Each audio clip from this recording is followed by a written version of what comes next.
Bien-aimés, je vous salue au nom du Seigneur Jésus-Christ. Ce matin, je suis en train de faire un peu de lecture, un nouveau regard sur la Bible de Gordon Fee et Douglas Stuart, un guide pour comprendre la Bible. C'est un ouvrage qui est très intéressant. Je vous lis un peu quelques éléments de la table des matières. Introduction, la nécessité d'interpréter l'outil de base, une bonne traduction. Les épîtres, apprendre à se placer dans le contexte. Question herméneutique. Les récits de l'Ancien Testament, leur bon usage, les actes, le problème du précédent historique, etc., etc. Donc, très intéressant. Je vous le recommande d'ailleurs. Récemment, je suis allé dans une librairie et puis je l'ai vu en réédition. Là, le mien, là, je l'ai depuis avant les années 2000, depuis 96 ou bien 97. Je sais plus, je sais plus. Donc, ça date de longtemps. Bon, je l'ai un peu dépoussiéré parce que je l'avais mis aux oubliettes. Et j'ai ressenti le besoin d'actualiser certains outils que j'avais. Bon, et ça me fait du bien de relire tous ces livres-là. Ça me fait du bien. Mais naturellement, ces livres, on les lit, on en tire ce qu'il y a de bon pour notre édification, mais il ne s'agit pas d'avaler tout ce que ça contient. Voilà, il ne s'agit pas d'avaler tout ce que ça contient. Il faut les lire avec prudence aussi, avec l'esprit ouvert.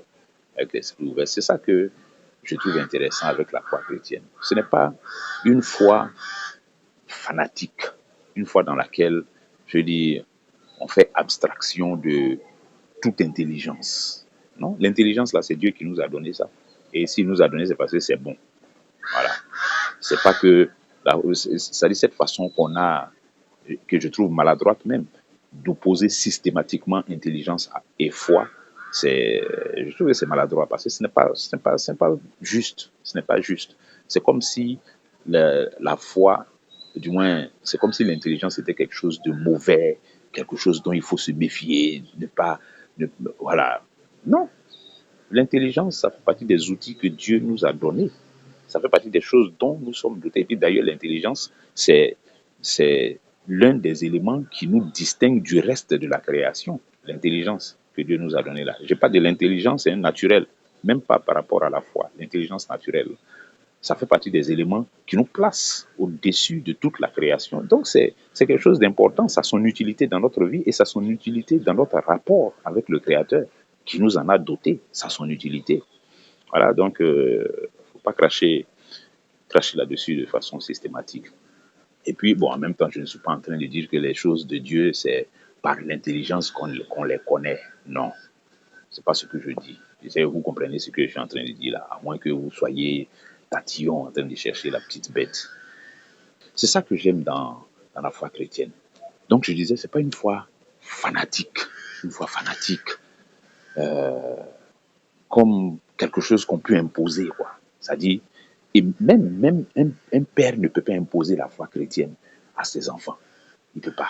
Et même s'il le veut même, il ne peut pas. Et le vouloir, c'est légitime. C'est un devoir même de vouloir que ses enfants deviennent chrétiens. S'ils ne sont pas chrétiens, c'est un devoir pour un père de vouloir ça, de désirer ça, de rechercher ça dans la prière et puis avec la bonne approche. Mais pas de chercher à imposer ça. Parce que si quelqu'un pense qu'il peut imposer la foi chrétienne à un autre, fût-il son enfant, mais il est en train de lui faire du tort, et un tort très grave parce que cet enfant-là, il va devenir un parfait hypocrite. Un parfait hypocrite. Il va faire semblant, il va faire... Ouais, chercher à faire plaisir à papa.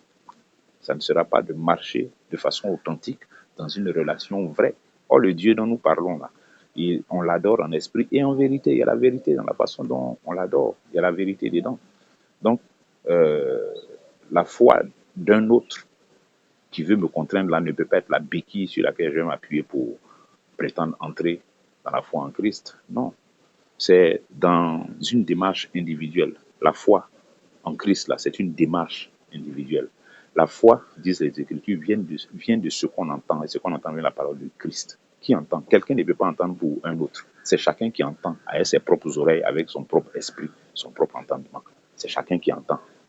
Chacun entend pour lui. La parole vient à tout le monde et c'est chacun qui entend. Et c'est de ce que chacun entend là, que vient la foi. Donc c'est une expérience qui est caractérisée par son aspect personnel et individuel. D'abord, la foi, l'expérience de la foi chrétienne, là, elle est d'abord individuelle. Donc oui, on vient, on partage le message, la bonne nouvelle du salut par Jésus-Christ avec les uns et les autres, mais c'est chacun personnellement qui entre dans une démarche de foi, qui entre dans cette expérience avec Jésus-Christ. C'est ça.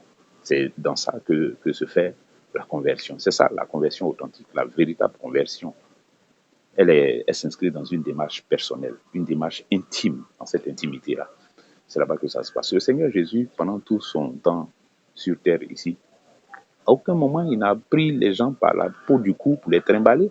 Les pharisiens, là, il les a laissés libres de choisir. De choisir. Et puis l'affaire de choisir, là, décider clairement qui vous voulez servir. C'est présent dans les Écritures. À tout moment, c'est présent dans les Écritures. Le Seigneur dit, venez à moi, vous tous qui êtes fatigués et chargés, je vous donnerai du repos. Venez à moi, vous tous qui êtes fatigués et chargés. Il lance l'appel. Chacun entend l'appel et puis chacun réagit à cet appel-là. C'est ça. Ceux qui reçoivent cet appel, bon, ils répondent. Ceux qui ne reçoivent pas cet appel, même s'ils l'entendent, s'ils ne reçoivent pas cet appel dans leur esprit, ils n'y répondent pas. Donc, c'est ça. Donc, la foi chrétienne, on peut imposer ça à quelqu'un. C'est pour ça que toutes les fois que dans la démarche de notre foi en Christ, dans notre vie, dans l'Église, dans l'Assemblée, si c'est la mise en place de certains mécanismes et de certains systèmes, de certaines stratégies qui nous maintient dans la foi, qui nous sert d'appui à notre foi, c'est un peu problématique. Hein? C'est un peu problématique. C'est un peu problématique. Oui, la présence des autres et puis la vie ensemble que nous avons, la communion fraternelle et tout ça, oui, ça participe à la construction de notre foi. Mais notre foi doit s'inscrire dans une démarche personnelle d'abord. D'abord, il faut qu'il y ait ce fondement personnel-là d'abord. C'est à partir de là que le reste peut être construit là-dessus. Mais il y a cette dimension personnelle, individuelle, d'abord. Et puis, les autres choses se construisent sur ça. Parce que si ça manque, l'édifice est fragile. Hein. L'édifice est fragile, il peut s'effondrer. Parce que si ma foi, par exemple, est fondée sur l'influence que quelqu'un a eue sur moi et qu'il continue d'avoir sur moi, et que c'est cette influence-là qui s'exerce sur moi de façon insidieuse ou bien ouverte, le jour où cette influence-là va cesser, voilà, le vide qui était sous moi, là, ça va apparaître et puis je vais m'effondrer. Parce qu'en réalité, il n'y avait rien. Il n'y avait pas de foi. Il y avait juste du respect pour quelqu'un d'autre. Il y avait juste de la crainte de quelqu'un d'autre. Il y avait juste de la considération pour quelqu'un d'autre. C'est pour ça que les gens qui suivent femmes et puis ils s'en vont à l'église, là. Et puis c'est à cause des femmes qui sont à l'église et puis d'après ils sont convertis, là. Le jour où il y a problème avec les femmes, là, ils s'en vont. Même chose pour les femmes aussi qui suivent Marie pour venir à l'église et puis elles n'ont pas une expérience personnelle de conversion authentique. Le jour où il y a problème là-bas aussi, bon, elle s'effondre, elle s'effondre. Ou alors, on peut jouer la comédie là pendant un temps, mais après, je dis, à la première tempête, tout l'édifice va s'effondrer parce que à la base, c'était du sable. C'était du sable. Donc, c'est important, hein, c'est important. C'est pour ça aussi que ceux et celles qui sont nés dans des familles où Christ était déjà connu, donc la parole de Dieu était là, papa et maman étaient convertis et puis on est né dans cette ambiance-là, dans cette atmosphère. C'est important de toujours se sonder et s'assurer que la foi dans laquelle on marche, c'est une foi authentique. C'est une foi qui n'est pas, euh, comment dire, qui ne s'appuie pas sur celle de papa ou bien celle de maman. C'est une foi. C'est vrai, papa et maman peuvent être des modèles et c'est normal. Ça, c'est un principe biblique. C'est un principe qui existe dans la foi chrétienne, dans l'Église, qu'on soit les modèles les uns pour les autres, par notre façon de faire, par notre piété et tout ça, comme pour l'a demandé à Timothée. Mais être modèle, prendre quelqu'un comme modèle, ne signifie pas que c'est lui qui doit être la base de ta foi. Même si c'est ton père, même si c'est ta mère, c'est pas ceux-là qui doivent être la base. La base de ta foi, c'est Jésus-Christ. Et Jésus-Christ dans une relation personnelle, individuelle, dans une démarche personnelle et individuelle avec lui, par son esprit. C'est ça d'abord. C'est après ça maintenant que d'autres personnes peuvent constituer des modèles qui vont t'inspirer, par lesquels Dieu va t'orienter et t'amener à construire progressivement ta foi. Mais à la base, il faut qu'il y ait cette relation personnelle avec le Seigneur, que l'exercice de la piété dans lequel tu t'engages puisse être authentique. Et pour que ça soit authentique, il faut qu'il y ait ça, il faut qu'il y ait cette vérité-là. Et la vérité en question, c'est que ta foi découle d'une démarche individuelle par l'Esprit de Dieu, par l'Esprit de Dieu avec Jésus-Christ. Que Dieu nous permette de toujours nous sonder afin que nous sachions où nous en sommes, que nous sachions si ou que nous sommes effectivement dans la foi.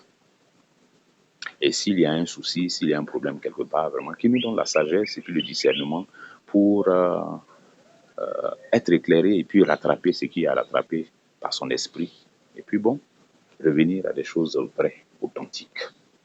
Parce que Dieu, ceux qui l'adorent doivent l'adorer en esprit et en vérité. Que Dieu vous bénisse.